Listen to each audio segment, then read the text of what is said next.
О многом вспоминаю, о рыбалке вспоминаю. Я ходил в красных штанах, и за мной гнался индюк. Первая моя зимняя рыбалка. И на рыбалку с удочками, с такими длинными. А там вот с такими короткими сидят около лунок. Дорогие друзья, мы находимся сейчас в прекрасном особняке, в произведении искусства, в произведении архитектуры, в Союзе писателей Татарстана. И наш сегодняшний разговор будет с очень интересным человеком, писателем, публицистом и человеком, который расскажет нам в том числе и про этот особняк, и очень много знающий человек о Казани, Ахат Хаевич Мушинский. Здравствуйте. Здравствуйте. Ахат Хаевич, мы находимся не только в легендарном месте с точки зрения географии, потому что это Союз писателей Татарстана, это Казань, это прекрасный особняк, но за нами зеленый камин, который в вашей жизни сыграл очень большую роль, я думаю, да, потому что вы, вот, наверное, также сидя рядом с ним, поговорили с лучшими, пожалуй, представителями и татарской нации, да, и российскими деятелями, и общественными, и политическими, и культурными деятелями. Да. Расскажите буквально немного, потому что я понимаю, что, наверное, 10 лет жизни, отданные этой программе, это отдельная книга, возможно. И в самом деле программа у «Зеленого камина» была, и она начиналась вот у этого камина. Разница только в том, что камин пылал и дымился. Первый у меня был Рустам Мингалимов, здесь были президент Шаймиев, здесь были москвичи Акчурины и питерец адмирал Искандеров и так далее, и так далее, и так далее. Туфан Минулин, Разиль Валеев, то есть писатели, художники. Вот. И эта программа длилась 10 лет. Ну, я хочу сказать про этот особняк, конечно. Он для меня дорог и близок, и родной, можно сказать. Я-то родился по соседству, вот, в соседнем дворе жил, малышом. А это раньше была клиника Лепского, детская больница. И я маленьким мальчиком, меня сюда положили в больницу, у меня животик болел. Отец мне рассказывал, я, говорит, подглядывал с тобой, как ты сидишь на кроватке. А потом мы начали переезжать с Баумана, с Дома печати сюда. Я председателю Туфанову Минулину рассказал, говорю, эту историю, лежал, да? Я лежал, говорю, в больнице. Он говорит, покажи эту палату, мы тебе там кабинет сделаем. Ну, то есть, получается, вот смотрите, такая история Такой сделала круг, да, сделала круг. Здесь, конечно, была разруха, здесь мы и строителями работали, и ремонтниками. То есть, Сами приводили все в порядок. Все в порядок, да. И, были в стекловате, дома вначале чесались, такие воспоминания. Вот. Ну, все обустроилось, видите, сейчас здесь все прекрасно. На этой улице Рустем Кутуй тоже родился, Василий Аксенов с этой улицы. Какая легендарная улица, то есть само место, да, мне кажется, вдохновляет. Да. С Рустемом Кутуем я близко работал, с Василием Аксеновым познакомился на Всемирном конгрессе писателей в Москве в 2000 году. В 2006 году открыли альманах, Казанский альманах, и он был членом редсовета нашего Казанского альманаха. И я так сделал, что они дружили, Аксенов с Кутуем. Вот. И я в альманахе поместил их рядышком. Рассказ Аксенова, стихи Рустема Кутуя, получилось очень душевно. А вы сами разрабатывали вот то, как будет выглядеть Казанский альманах, что он будет нести, какая концепция будет у альманаха, да? Ведь вы с 2006 года главный редактор. Да. До этого я работал в молодежной газете. Альманах начинался с нуля, то есть его вообще не было и названия не было. Просто было решение. Туфанова опять, вспоминаю его, вызвал меня в Госсовет, к себе в кабинет, говорит, вот у нас альманах задуман, как не тебе быть, значит, главным редактором, давай начинай. И к концу года мы уже выпустили, я сам, так сказать, и рисую, и обложку делал, и название придумал. Казанский альманах, простое название, сразу имеется в виду, что в Казани выходит, и по жанру это альманах, а не журнал. Значит, тут все позиции были определены. В свое время я начинал и «Идель» журнал. Да, молодежный, да? Двуязычный журнал, насколько я понимаю. Да, русской частью я заведовал. А как вы выбираете тех, кто будет опубликован в Казанском альманахе? Ну, Ваши критерии? Ну, по классическому принципу. Отсекаешь всех графоманов, всех ненужных, оставляешь зернышки алмазные и их публикуешь. Но потом много же еще и приходится самим организовывать. То есть, допустим, какие-то даты есть, какие-то... Вот в последнее время, лет 5, наверное, или 6 уже, мы вот придумали рубрику «Академия Казанского альманаха». То есть там уже печатаются ученые люди. Но самое большое внимание, конечно, мы уделяем вот молодежи. У нас есть рубрика «Дебют». То есть дебют – это вообще человек впервые печатается, мы где-то его отыскали, отшлифовали, приготовили. А есть новое имя, когда уже видишь, что это человек, может быть, состоявшийся писатель, но по каким-то причинам он писал в стол, он стеснялся по редакциям ходить. И вот пример приведу. Вот я горжусь, что такие имена мы открыли, как Альбина Нурисламова. Вот сейчас она лауреат Державинской премии.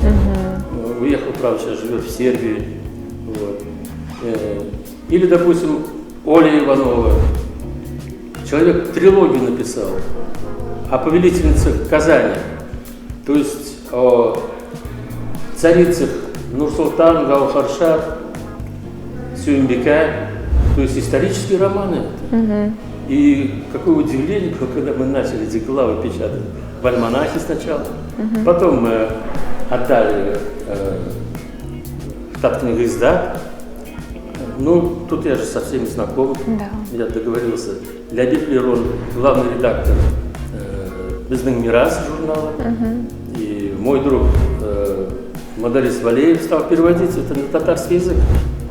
Ахат Хаевич, я знаю, что вы знаток Казани. Вы уже много мне рассказали, буквально каждый дом, каждый переулочек вам знаком, буквально с детства. Вы знаете не только Казань, но и практически всех известных людей, живших и живущих в Казани, в том числе благодаря вашим родителям, вашим корням. Вы из артистической семьи. Можете сказать несколько слов о ваших родителях? Потому что мне кажется, что человек, рождаясь, он продолжает то, что ему дают родители, да? То есть это не просто так, мы вот не на пустом месте. Я сейчас сидел на заседании, и мне вот главный редактор журнала «Бездың Мирас» принес номер самый свежий. И вот статья о моем отце, значит, здесь помещена. И обо мне немножко, несколько слов, о том, что я продолжаю традиции. Он великолепно играл и на пианино, был первым иллюзионистом-манипулятором, работал вместе вот с известными и даже писателями. Вот. Кстати, вот автор этой статьи Рабит Батулла, он с ним вместе работал. Мама оперная певица, она 40 лет проработала в оперном театре, пела и в хоре, и солировала. Мое детство, можно сказать, за кулисами оперного театра прошло, значит. Я как писал в своем рассказе, я там за кулисами играл в шахматы с Шурале, пил чай со спящей красавицей и так далее, и так далее. Ваше самое яркое впечатление из детства. Вот говорят люди о детстве. Что сразу вам приходит в голову? О чем вспоминаете? О многом вспоминаю, о рыбалке вспоминаю, о том, как я ходил в красных штанах, и за мной гнался индюк, напротив двора жил индюк. Мы жили в двухэтажном бревенчатом здании, второй этаж бревенчатый, первый кирпичный. Это принадлежало купцам второй гильдии. Первой гильдии полностью кирпичной, третьей гильдии полностью бревенчатой. Вот. В такие времена я жил. А еще запомнилось, как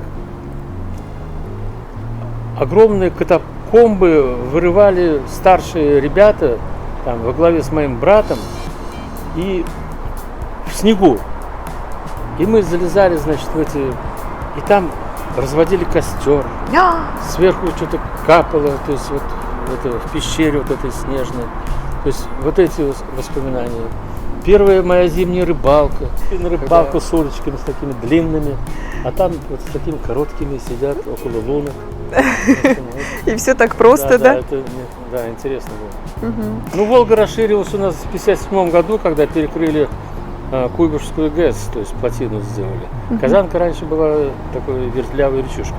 Раньше Казань другая была, деревянная, с огромными яблоневыми садами, с голубятнями. Почти в каждом дворе была голубятня.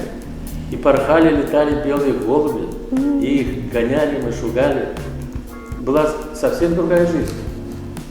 Я после войны, ну это уже брат мой больше знает, в Казани и до сих пор сохранялась масса трофейного оружия. Один мой рассказ посвящен этому, как мальчишки залезли в танк «Тигр», а он был заряжен, и они произвели выстрел. Ну, получается, что чувствуешь город, да, вы как человек творческий, плюс еще из семьи творческих людей. Мне кажется, у вас вот эти рецепторы, не знаю, локаторы чувствительности к окружающему миру, к людям, ко всему, что вас окружает, они у вас очень так хорошо отработаны прямо с детства, мне кажется. В сегодняшней литературе мы не чувствуем места, мы не чувствуем вот эти запахи, вкусы, ощущения какие-то. Вот нет такой литературной тактильности сейчас у писателей, я не говорю за всех, конечно, но у многих, очень часто читаю такие произведения. А вы, получается, благодаря вашей жизни и благодаря тому, что застали другое время, сохраняете эту способность передать ощущения. Просто великолепно. Я читала ваши рассказы, и мне казалось, что я там нахожусь, что я слышу эти запахи, что я чувствую это касание, что вот я прям вот слышу шелест этой травы. Скажите, в сегодняшнем мире это просто данность, потому что невозможно так чувствовать уже сейчас, потому что другая жизнь? Или все-таки это от даровитости, от способности, от таланта зависит? Способность передать вот то, что словами передается, но на уровне ощущений находится. Вот писатели делятся на два типа. Есть фантазеры, есть хорошо сочиняют, а есть типа меня, то есть мне нужна какая-то основа. То есть я пишу, мне нужна какая-то реальность. Я должен пощупать, понюхать, на зуб попробовать. Вот, допустим, у меня есть повесть «Прогулка за дельбейцами». Так я ради этой повести пошел со сборной Татарстана по альпинизму на Тянь-Шань. Я там с ними лазил, я там чуть не помер. С одной стороны со страху, с другой стороны от нагрузки.